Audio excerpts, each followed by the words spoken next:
The Problematic Prince. The country road seemed to continue on far past the horizon, like it had no end. They hadn't even passed a single farm building for a long time. All Bjorn could see out of the window was a sea of green waves, frozen as hills. Erna was immersed in the passing countryside. She seemed so engrossed by all the trees and bushes and green fields. "Bjorn, we're almost there," she said excitedly. Erna had repeated those words several times in under an hour, but this time, her expression was one of excitement, and Bjorn found that cute, so he accepted her lie one more time. It wasn't like they had to go to the end of the world. "We're almost there," Erna said again, as the sun began to set over the hills. This time for real. Perhaps she felt the distrust in his eyes, so Erna added that last bit to try and perk him up. She pointed out the window, and beyond a field of bright yellow flowers, he could see the beginnings of a stone building. It was a mansion built within the literal heart of nature. Bjorn looked at the house with tired eyes.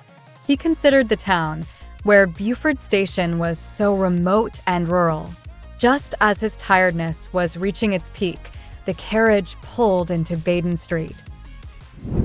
"Grandma, Grandma," Erna called. "You don't look like a lady, Erna." The Baroness mockingly scolded Erna as they embraced. Bjorn watched the scene play out, feeling slightly embarrassed and unwelcome in their reunion. He couldn't help but feel like some sort of villain who had separated Erna from her family, but he was in a position where he didn't really have any say in the matter.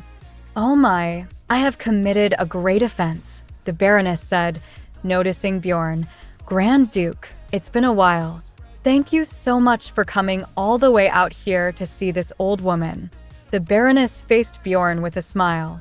Bjorn wondered, in the far distant future, would this be what Erna would look like? Bjorn smiled as he bowed in front of the gray woman that would be his wife. The same friendly eyes, tone, and even her brooch of artificial flowers. "Thank you for your welcome, Baroness." "Are you sure you don't mind?" Mrs. Grieve said. Her gaze never left the Grand Duke. "Yes, of course. It's more than enough," Bjorn said as he looked around Erna's room. Baroness Baden wanted to offer the two newly repaired guest bedrooms to the married couple, but Erna still had some lingering attachment to her old room. It might be a little uncomfortable, but Bjorn saw no real reason he should deny his wife's heart. "In that case, I will call the servants to change the bed for you. That one is a bit narrow," Mrs. Grieve said. "No, it's okay," Bjorn said with a smile. "If it's too narrow, I will just put my wife on top of me." Erna and Mrs. Grieve let out a sigh at the same time, shocked by Bjorn's nonchalantness. Mrs. Grieve, at a loss as to what to do, simply nodded and left the room, closing the door behind her. "Bjorn, how could you make such a joke?" "What joke?" "I was being serious." Bjorn approached the window. A cool breeze blew in when he opened the rustic window. He could not see out into the scenery because of the deep night. It was so dark in the country, and Bjorn could hear the whisper of leaves being caught in the wind. "There's an apple orchard over there. We can go there for a picnic tomorrow. The hills beyond it must be in full bloom by now." Erna then pointed to another dark patch. "In that forest, there is a secret place that no one knows about, but I will make an exception for you." Erna chatted excitedly like that for ages. Bjorn listened to the chatter, looking at his wife instead of the world she pointed out to him. She seemed so different out here than when she was in the city. "Bjorn, thank you so much," she said suddenly. "Thank you for coming to see my grandmother with me, and for repairing the mansion and finding servants for my family. Thank you so much." Erna was so moved that she looked like she was going to cry. Feeling a little awkward, Bjorn shifted his gaze to the view out of the window. Everything was just darkness, so he looked about the room with its cozy, warm light. It had been his mother that had suggested this little trip. Repairing Baden's house and hiring the servants were all his mother's doing. He had nothing to do with it. Isn't this room a little uncomfortable for you? Erna said, why don't we go sleep in the guest bedrooms? I can do that. It's fine, really. I like it here, Erna, Bjorn said, looking at his with a heartfelt smile. Erna's bedroom, which overlooked Baden Street, was decorated to the taste of a country girl. The furniture, ornaments, and props were cute, just like Erna, so it wasn't all that bad. Is that you? Bjorn was drawn to some pictures hanging on the wall or sat on a drawer. Yes, this is a picture drawn when I was a baby and this is my mother, Erna said, pointing to a portrait of a young woman holding a small baby. Erna smiled shyly as Bjorn looked at the woman with a bit of surprise. She was the exact same as Erna, save for the color of her hair. Erna explained the pictures in the other frames, one by one. Portraits of her when she was 5 years old, all the way up to a mature girl. There were some other rough sketches, more of them than actual completed pictures and oil paintings. Without even trying, Bjorn could guess at who the artist was, none other than Pavel Lor. Come to think of it, Pavel Lor grew up here too, and even though Bjorn knew nothing of the painting before him, he could tell how precious the girl was to the person that painted the picture. Friends, really. Just as his judgment was taking him to suspicion, Erna turned to him with a smile on her face. When he looked at her, he couldn't detect any signs of attraction, and he was relieved. Erna headed away to the side of the bed. Bjorn, can you turn around for a moment? Erna looked at him and to the pajamas on the bed.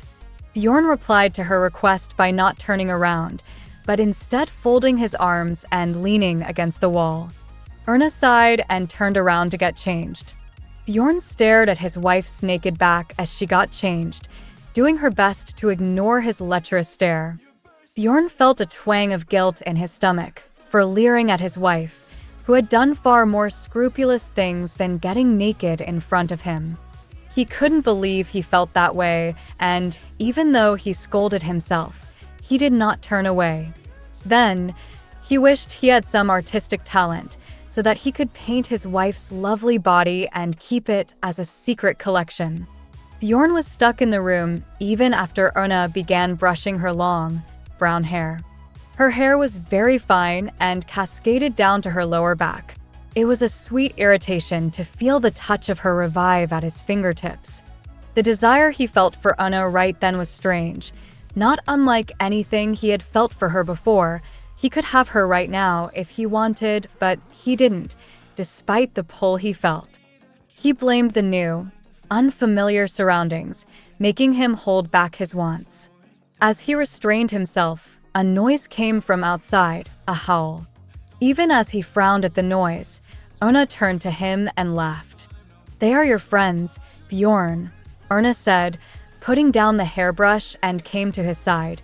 "But they won't come down here, not while they have prey in the forest." "You mean that wolf whimper?" "Yes," Erna said, behaving very strangely. She talked about them like someone would talk about a pet dog, and Bjorn started to understand Erna's sudden behavioral shift. "But don't worry, if they come close, we can scare them off easily. A shot from the gun in the study will scare them off. You know how to shoot?" "Yep, you kind of have to around here." Erna spoke of violence that greatly contrasted her neat, prim, and proper appearance, like a fairy talking of death-dealing. Bjorn laughed in time with another wolf howl. He realized that his trip the act of kindness toward his wife might be more enjoyable than he realized. Bjorn moved to hug Erna, his barbaric fairy wife. Once they lay in bed together. It was an old bed, not designed for two, and it creaked under their weight. "Would you like to try and vanquish this wolf?" Erna's brow furrowed questioningly at his words as she lay on top of him. "Bjorn, this is a place of my most precious childhood. So, words like that are an insult to me." Erna's mood shifted and she pushed him off. The white wolf laughed under Erna's shadow and he was dumbfounded. It seemed like the gun downstairs was not the only one with bank shots in it. There were no words to describe how wonderful the days were at Beaufort. To be in a house with a warm and considerate Bjorn and a loving family. Every day passed like a dream in the landscape of her hometown that she had missed so much.